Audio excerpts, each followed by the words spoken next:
রংপুরের মানুষকে কেন মফিজ বলা হয়? মফিজ বলার কারণ। গাইবান্ধা জেলার প্রত্যন্ত এক গ্রামের স্বল্পশিক্ষিত অত্যন্ত সৎ ড্রাইভার ছিল মফিজ। তার শেষ জীবনের সঞ্চয় এবং তার বাবার দেয়া জমি বিক্রয় করে ঢাকা রুটের একটা পুরাতন বাস ক্রয় করে ঢাকা গাইবান্ধার রুটে বাসটি চালু করেন। গরিব দর্দি মফিজ সাহেব দিনমজুর লোকদের স্বল্প ভাড়ায় ঢাকা নিয়ে যেতেন।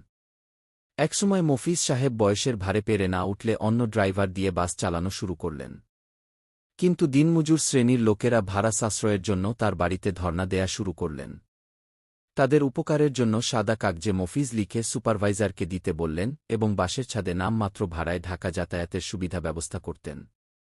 বাসের সুপারভাইজার মফিজ স্বাক্ষরযুক্ত কাগজ পেলে কম ভাড়া আদায় করতেন। তাই উচ্চস্বরে সুপারভাইজার বলতেন, ছাদে কয়জন মফিজ আছো? অর্থাৎ কয়টা মফিজের স্নিপ আছে। আর এইভাবে গরিবের বন্ধু মফিজ শব্দটি চালু হয়। আজ আমরা ঠাট্টা করে অনেক সময় মফিজ শব্দটি উচ্চারণ করি।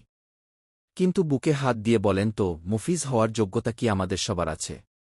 তাই আমরা রংপুর বিভাগের লোকজন আপনাদের কথায় রাগ করি না। মনে মনে ভাবি, ইস, আমি যদি মফিজ হতে পারতাম।